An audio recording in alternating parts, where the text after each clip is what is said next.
Hi everyone, welcome back to another episode of Rapid Subconscious Reprogramming. Today we're going to be talking about cognitive bypassing, not really dealing with the emotions. So welcome back, thank you for being here.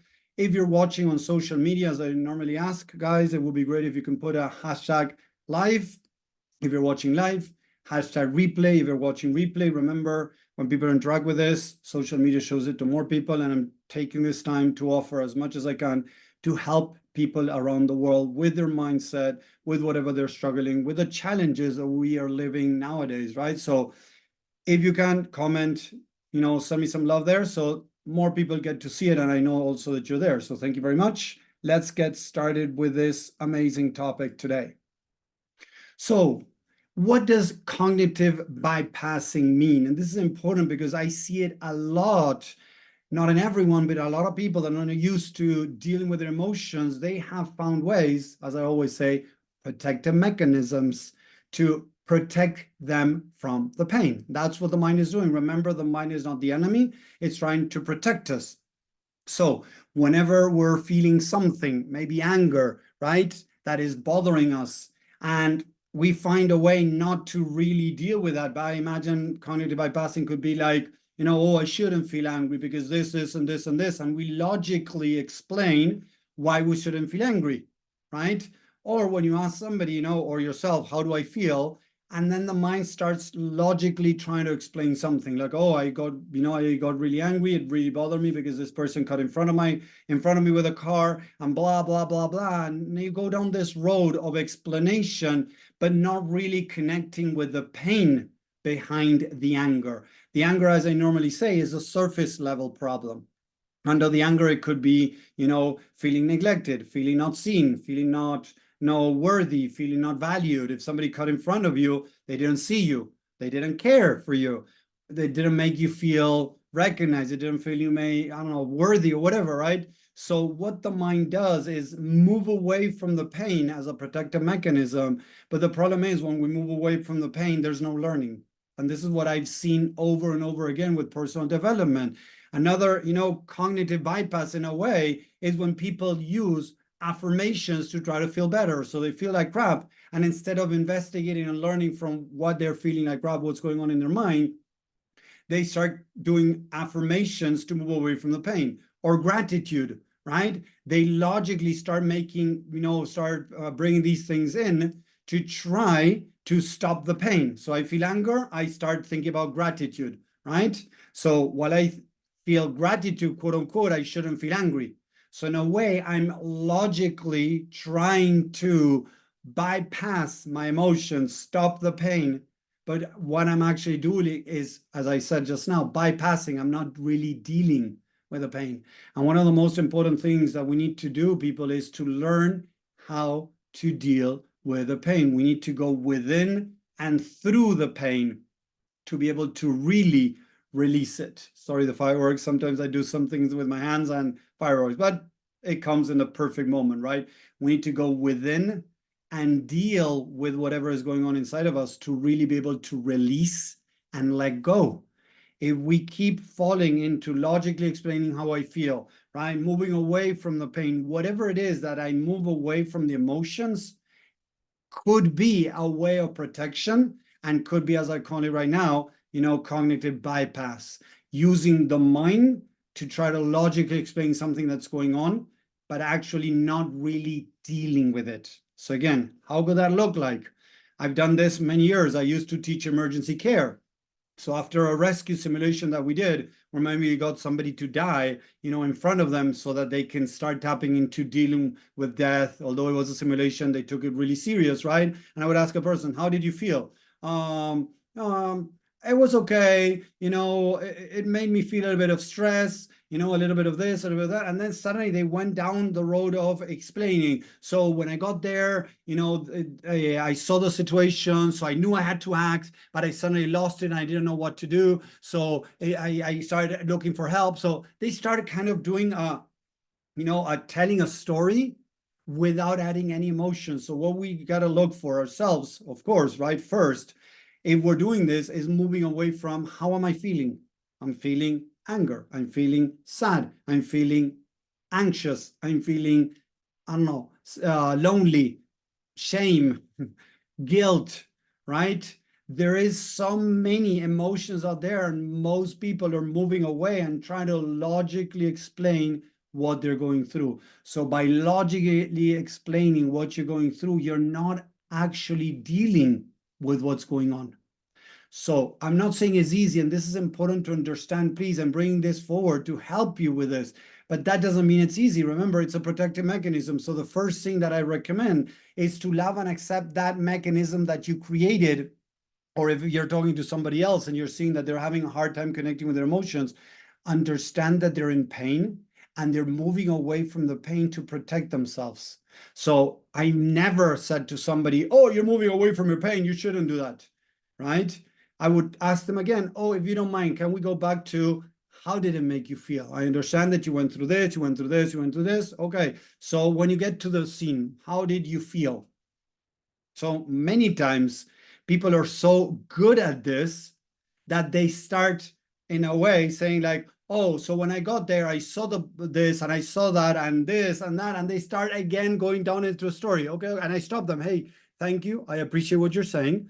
1 second before we go there. So I tell them that, like before we go there, can we try to tap into what did you feel at that moment? Try to close your eyes, reduce distractions, right? Close your eyes, breathe a couple of times, connect with your body, and feel if there's a tension, if there's any type of feeling, emotion, tension in the body, in the mind, right? That could be showing you that there is something there to deal with. And this, I've seen it over and over again. People, again, they start using their words and they start telling a story. But if you really listen, if you feel their story, there are no emotions there. So if you're in it, doing it, it's not easy to see it, but at least be more aware and love and accept if you're doing it. Remember that part of you is trying to protect you. And if you see somebody else doing it, that you're trying to help them, you're just trying to help them connect with their emotions, again, love and acceptance.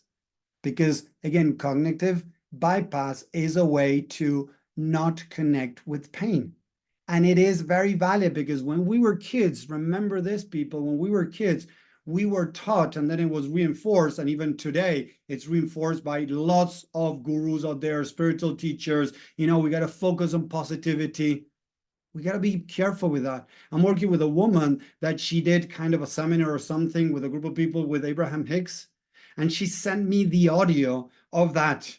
And at the beginning, Abraham Hicks is trying to help this person in a way, instead of really connecting with her pain, is helping her move away from the pain and focus on the positivity. And that is not okay, people. Because I asked her, now that she started with this work with me and everything, how did you feel back then compared to now? Do you feel less listen and more listen as you're doing this work now? Oh no, Tommy, I feel much more listen. I feel understood. I validated that experience and it allowed me to start dissolving that. And that's what we need to understand. When the mind feels love, when it feels acceptance, when it feels understood, the mind opens up to information that might help the mind change its own mind. To change the mind, we need love, acceptance, and understanding.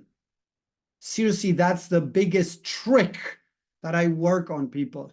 I posted something today. I said that people, when they ask me about what is the secret ingredient in my work, it's unconditional love and acceptance and understanding of what the person is going on.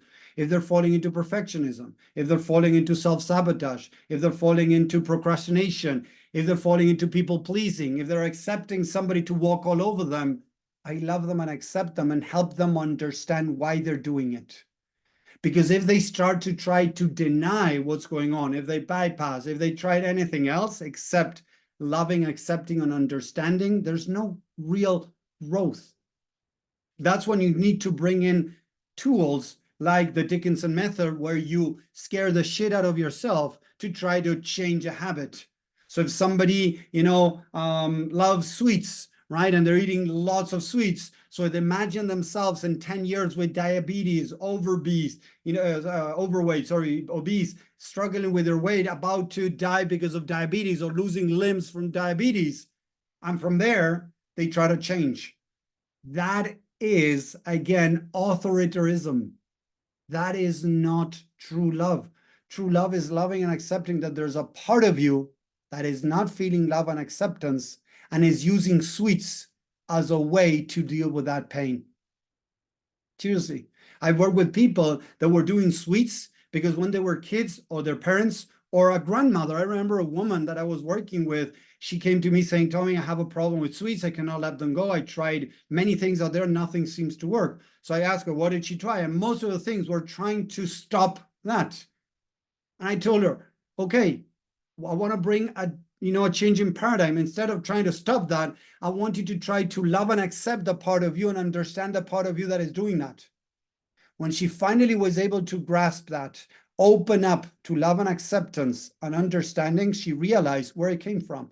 And she told me, Tommy, I just realized that my grandmother would give me treats whenever I visit her, and that was my way of feeling her love.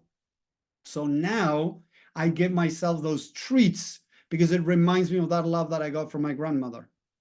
So instead of having her stop feeling loved, I shared with her how to start loving herself, and eventually she started reducing the amount of sugar till she was able to eat, little amounts or per day or a week, right? But reduce the amount of sugar she was eating, that she was eating too much. So it was by, again, understanding, love, and accepting, bringing to herself love and acceptance, understanding, and the mind opened up to change. And this is what I want you to understand. When we bring the logic, the ego in, and I was working today with a guy that was telling me, right, but Tommy, I'm falling into perfectionism on this side, but what's going on that suddenly I don't want to do whatever activity is good for me. So when we started going deeper, he was logically trying to convince himself to stop doing something, but there was a lack of love and acceptance.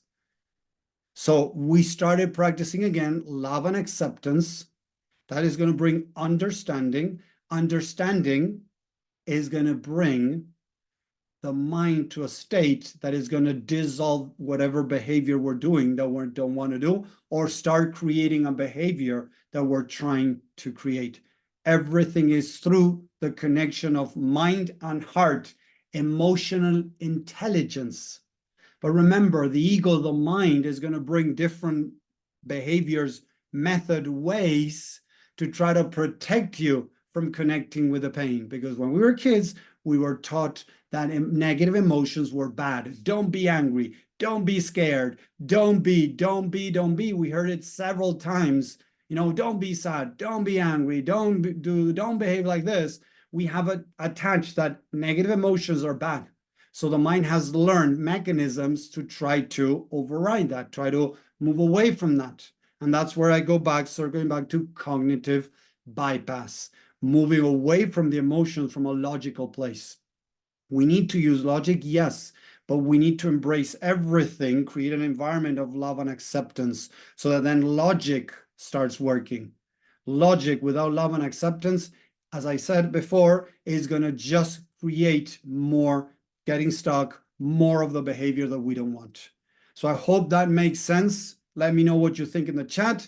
If you're liking this, I'm going to finish this, leave you to think about what I just said, think about what you are falling maybe into logic, trying to explain things, but without connecting with the pain, with your emotions, with the negative emotions. And if you have tried also being alert around your circle, seeing when people are doing that, because I've seen it over and over again. We're so professionals in moving away from the pain. And unfortunately, quote unquote, unfortunately, we need to learn how to face the pain to be able to release it, let it go, and be able to start moving forward. So thank you very much. I appreciate it. Thank you, Greg. I see that you're there watching on social media. Thank you very much. Have a great week, and I'll talk to you next time. Bye. Take care.